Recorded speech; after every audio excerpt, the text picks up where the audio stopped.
Bonjour à toutes, bonjour à tous et bienvenue dans la classe e-alternative et plus. Notre vidéo d'aujourd'hui sera consacrée à la gestion d'une classe hétérogène qui en plus peut être agitée.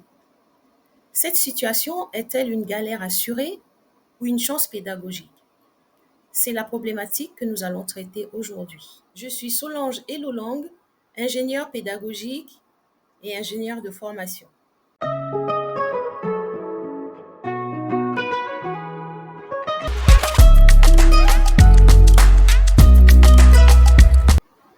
Dans cette vidéo, je vais vous parler d'une période pas si lointaine, celle où j'étais néo-titulaire en 2013.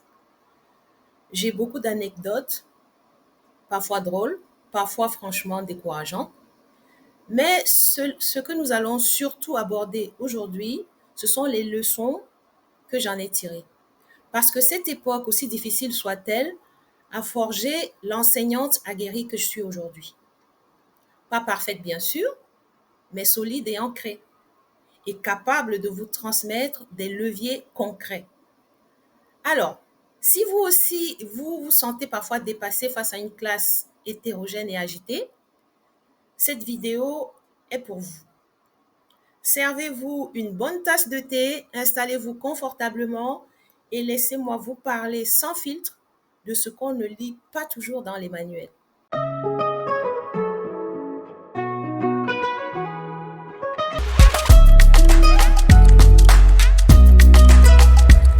Gérer une classe hétérogène et en plus agitée, franchement, en 2013, j'étais néo-titulaire et je vais être très honnête avec vous, il y avait des moments où je ne savais plus quoi faire. J'en suis même arrivée à porter des goûters en classe juste pour acheter la paix sociale, hein, véridique. Mais au fil du temps, j'ai compris une chose essentielle. En fait, je devais devenir l'enseignante que mes élèves attendaient, mais je ne le savais pas. Par la suite, j'ai appris à poser un cadre, à être ferme sans renier ma bienveillance, bien sûr.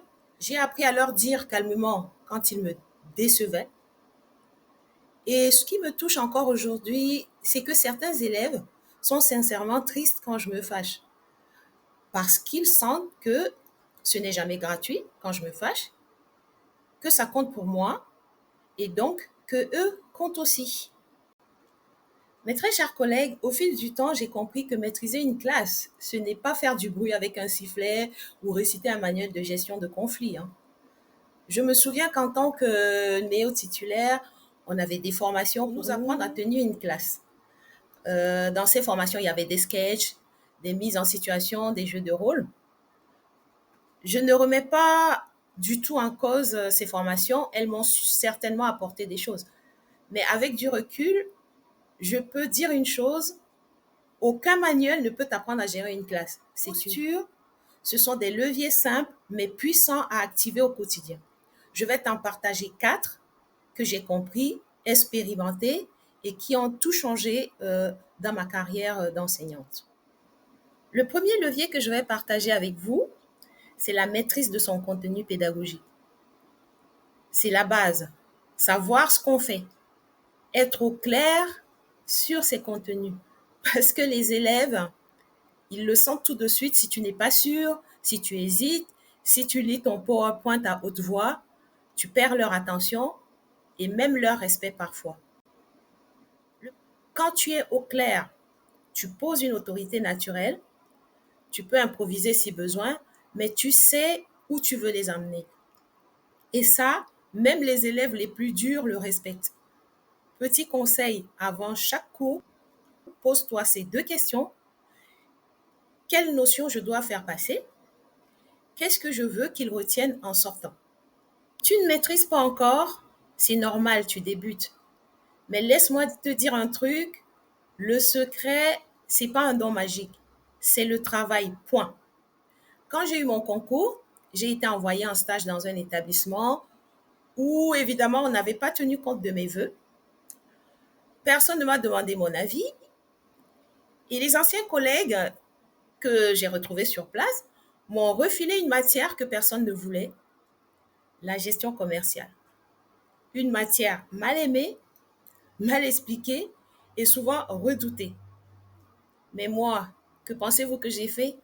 J'ai bossé jour et nuit. J'ai lu, je me suis formée, j'ai préparé mes cours avec les moindres détails. Aujourd'hui, je peux vous dire ceci, je suis incollable sur la gestion commerciale. Tu peux me réveiller en pleine nuit, je te récite les formules, la tête à l'envers, les yeux fermés. Et mes élèves, ils sentent que je maîtrise. Et ça impose le respect. Alors oui, parfois, on te met dans la difficulté par défi, des fois par mépris ou juste par habitude. Mais tu sais quoi? Remercie-les parce que c'est souvent là que naît ta vraie force. Le deuxième levier que je partage avec toi aujourd'hui, c'est ne pas jouer un rôle. Ne joue jamais un rôle. On croit souvent qu'il faut jouer au prof, être sévère, distant, autoritaire, mais les élèves sentent tout de suite l'inauthenticité. Être soi, authentique, drôle quand on l'est, hein, et sérieux quand il le faut. Avec le temps, j'ai compris qu'il faut que je reste moi-même parce que je suis une personne drôle et j'aime rigoler. Donc avec mes élèves, je ris, je suis un peu folle douce, je plaisante des fois avec eux, mais ils savent aussi que je peux être très sérieuse et exigeante. Et quand je me fâche, je peux vous le dire, ça les embête beaucoup parce qu'il y a du lien, du vrai. Et si tu n'as pas vu ma vidéo sur le lien pédagogique, je te mets le lien au-dessus pour que tu puisses la visionner. Le troisième levier que je partage avec toi aujourd'hui, c'est instaurer un cadre clair et stable. Une règle un jour et une exception le lendemain, tu es fichu. Ils sont comme des enfants, les élèves testent en permanence et c'est normal. Je peux te dire aussi qu'ils ont besoin de repères stables pour se sentir en sécurité. Fixe des règles simples, non négociables. Et surtout, applique-les avec constance. Pas besoin d'hurler, hein. Il suffit d'être cohérente. Mais attention, un cadre, ce n'est pas une prison. Tu peux rester ferme tout en restant humaine. Moi, par exemple, je prends systématiquement les téléphones au début de l'heure. Tout le monde les range dans la boîte dédiée à cet effet, point. Mais si je vois qu'ils ont été sérieux, qu'on a bien avancé, eh bien parfois, je leur rends les téléphones quelques minutes avant la fin. Pas pour lâcher du lest, hein, mais pour valoriser une attitude. Donc, ils savent que le respect des règles peut mener à plus de liberté et que surtout, je leur fais confiance. Le respect ne s'achète pas, il se construit. La bienveillance sans cadre, c'est de la survie déguisée. Les élèves ont toujours besoin de sentir qu'on est solide. Ils testent en permanence nos limites pour se sentir contenus. Crois-le ou pas, la rigueur, ce n'est pas l'opposé de l'humanité, c'est son allié. Le levier 4 que je partage avec toi aujourd'hui, c'est créer du lien, sans renoncer à l'exigence. Pourquoi je le dis? Parce qu'un élève qui te respecte, c'est bien. Mais un élève qui te fait confiance, c'est encore mieux. Donc, prends 2 minutes pour parler avec eux, demande-leur comment ça va, valorise leurs efforts, même petits, et surtout ne confonds pas bienveillance et laxisme. On peut être chaleureux et exigeant. Et c'est ça tout le sens de ce que j'appelle le pilier 3 dont je te parle, la relation pédagogique et dont je t'ai mis le lien au-dessus.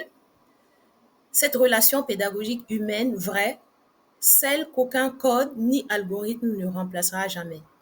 Les élèves ne veulent pas des super-héros, ils veulent des adultes sûrs, humains, compétents et justes. Tu peux être cette personne, tu l'es peut-être déjà, mais tu ne t'en rends peut-être pas compte. Donc, souviens-toi, tu n'as pas besoin d'être parfaite, mais tu peux chaque jour activer des leviers simples et puissants. Maîtrise tes contenus. Quand tu sais où tu vas, la classe le sent. Sois toi-même, les élèves perçoivent l'authenticité et la respectent. Installe un cadre clair et stable, c'est ça leur sécurité. Crée du lien sans renoncer à l'exigence. Tu peux être chaleureuse et ferme, humaine et solide à la fois. Mais, et surtout, N'oublie jamais, tu n'es pas seul et tu n'es pas nul. On est nombreux à avoir galéré au début.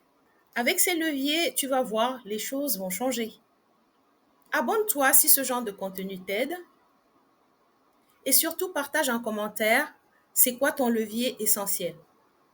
Et si tu veux partager ton expérience, poser une question ou juste dire moi aussi j'ai offert des goûters, je t'attends en commentaire parce qu'on avancera toujours ensemble et toujours.